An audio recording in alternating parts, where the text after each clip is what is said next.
माने माने जि learning अवस्थायाव admission होनो गोनां जायो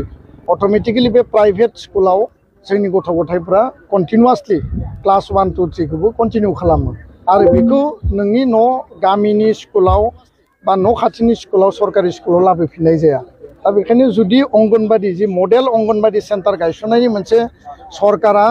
जि मोनसे इनिशिएटिभ लादों अलरेडि गायसनबाय बे मडेल अंगनबादि सेन्टारा ससियेल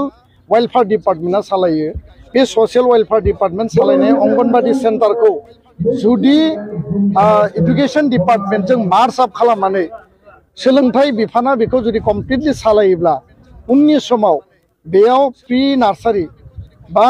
माने नार्सारिनि सिगांनि बा क्लास 1 नि सिगांनि लेभेलनि क्लास आरो बेयाव टिचार लोगोसेनो बे टिचिं लार्निं मेटेरियेल टेक्स्ट बुकफोरखौ होयोब्ला थारैनो गथ' गथायफ्रा ओनसोलनि गामिनि बर' मिडियामनि जि मोनसे सरकारि स्कुल बेयावनो फरायनो थाखाय खाबु मोनगोन आरो बेयाव एनरलमेन्टआबो बांगोन खारन सोलोंथाइया जेरावबो एखे बे गावबा गावनि आत्मबिश्वासनि खोथा गोबां जायगायाव जोङो क्वालिटिखौ नागिरनानै मोनसे कम्पिटिटिभ माइन्डसेटखौ नागिरनानै गार्जेना गावबा गाव चइस खालामो आरो बेयाव चइस खालामनायखौ रावखौबो बादा होनो हाया खिन्थु जोंनि सरकारि स्कुल भेन्सार स्कुलाबो थांना थानांगोन प्राइभेट स्कुलाबो थांना थानांगोन बेनि मोनसे सावरायलायनानै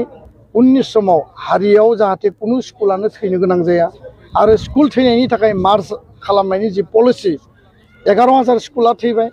बर' मिडियामनि स्कुलखौबो मार्च खालामनो नागिरदोंमोन खिन्थु बर' मिडियामनि स्कुल थैयोब्ला टिचार एपइन्टमेन्टआ खमायगोन फारसेथिं जोंनि खाथियावनो फरायनो मोननायनि स्क'पआ जोंहा खम जागोन बे बिथिङा सिरियास आरो बेखौ नोजोर होआलासिनो जुदि जोङो आवगायलाङोब्ला जोंनि बर' मिडियाम